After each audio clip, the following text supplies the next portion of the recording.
ఎలా yellow colour ఎలా వస్తుందో చూసారు కదా. ఇలా మనం చేసుకుంటే మన ఇంట్లోనే రైస్ వేస్ట్ చేయకుండా ఎమ్మీగా తినొచ్చు అనమాట. హాయ్ హాయ్ చెప్పు. చూసారా మా బాబు హాయ్ నమస్తే వెల్కమ్ టు మై ఛానల్ అని చెప్పాలంట. Hi welcome to my channel. ఈరోజు చాలా సింపుల్గా చేసే లెమన్ రైస్ అంటే ఇది లెఫ్ట్ ఓవర్ రైస్ అనమాట. నైట్ మిగిలిన అన్నము. దీన్ని వేస్ట్ చేయకుండా మనం సింపుల్గా మనం మార్నింగ్ టైంలో టిఫిన్ లాగా చేసుకొని తినచ్చు. టేస్ట్ అయితే చాలా బాగుంటుంది. ఈజీగా చేసేసుకోవచ్చు అండి. ఎక్కువ టైం కూడా వేస్ట్ అవ్వదు. ఏ విధంగా చేయాలో చూడండి. రైస్ ఉంది కదా, కొంచెం దీన్ని పొడి పొడిగా చేసుకోవాలండి. చేసుకున్నాక కొంచెం సాల్ట్ కలిపేసుకుంటున్నాను ఇదే రైస్లో. చూడండి ఇలా సాల్ట్ వేసేసుకొని కలిపేసుకోవాలి. ఇలా కలుపుకుంటే సాల్ట్ అనేది ఈజీగా మిక్స్ అయిపోతుంది రైస్లోకి.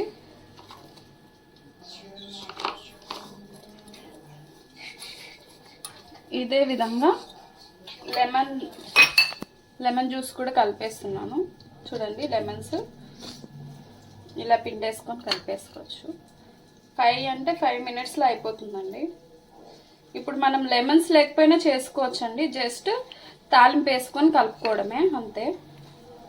లెమన్స్ ఉన్నాయి కాబట్టి నేను కలిపేస్తున్నాను. లేకపోతే లెమన్స్ లేకపోతే నేను నార్మల్గానే చేసేస్తా.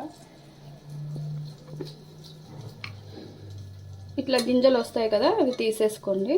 అంటే చేదు ఉంటుంది గింజలు.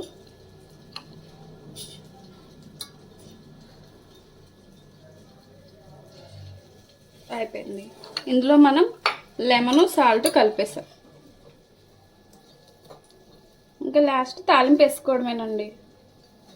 ఇలా కలిపేసాం కదా. ఈ అన్నం అనేది ఈ లెమన్ని సాల్ట్ని పీల్చుకుంటుందండి. ఇప్పుడు మనం కలిపినప్పుడు ఒక టేస్ట్ ఉంటుంది. ఆ సాల్ట్ తర్వాత అంత సరిపోదు అనమాట, కొంచెం తక్కువ అవుతుంది. చూడండి గ్యాస్ ఆన్ చేస్తున్నాను. తాలింపు గిన్నె పెట్టేసాను. గిన్నె వేడైన తర్వాత కొంచెం ఆయిల్ వేస్తున్నాను.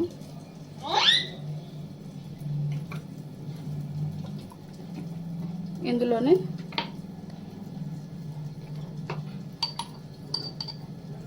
కొంచెం జీలకర్ర, నెక్స్ట్ వేరుశనగ గింజలండి. వీటి వల్ల ఇంట్రెస్టింగ్గా తినాలనిపిస్తుంది అన్నమాట ఇంట్లో వాళ్ళకి. కాబట్టి కొన్ని వేసుకోండి. అలాగే పచ్చిశనగపప్పు, పెసరపప్పు కూడా వేసుకోండి. దానివల్ల క్రిస్పీగా వస్తుంది. నేను ఇప్పుడు ఇవి ఒకటే ఉన్నాయి వేస్తున్నాను. ఒక్క జరపాలి ఇదిగోండి.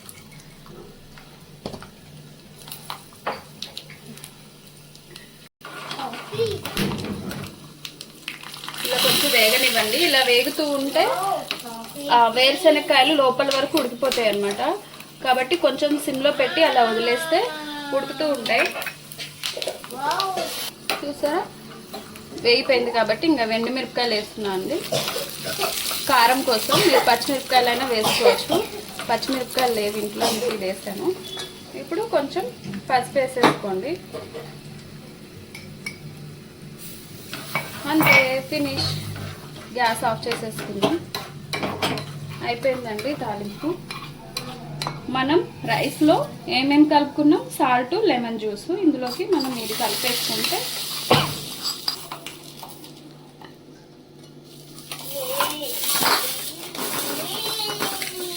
చూసారా కలర్ఫుల్గా ఎలా ఎల్లో కలర్ ఎలా వస్తుందో చూసారు కదా.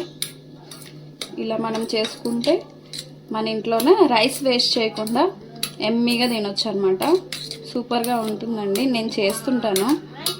కొంచెం నాకు వేస్ట్ చేయడం ఫుడ్ ఇష్టం ఉండదు, అందుకే ఇలా చేస్తాను. ఇలాగే ఇదే అన్నంతో వడియాలు వేసుకోవచ్చు. ఇంకా డిఫరెంట్గా చేయొచ్చండి. కానీ నాకు అంత టైం ఉండదు అనమాట. కాబట్టి నేను ఈ విధంగా చేసేస్తాను. ఇంకా సమ్మర్ టైంలో అయితే వడియాలు అవి వేస్తుంటాను. కంప్లీట్గా మిక్స్ అయింది చూసారా. కొత్తిమీర ఉంటే వేసుకోండి. కరివేపాకు కూడా వేయలేదు, చెప్పాను కదా ఇంట్లో ఏం లేవు, ఊరెళ్ళి వచ్చాము. దానివల్ల చూసారా ఎంత బాగుందో చూడడానికే. టేస్ట్ చూసి చెప్తాను. సూపర్ వచ్చిందండి. అసలు నిన్నటి అన్నంలాగా లేదు, అంత బాగుంది.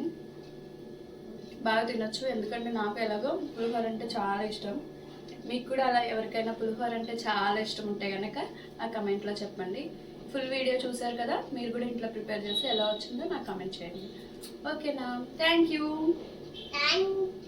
Please like, share and subscribe.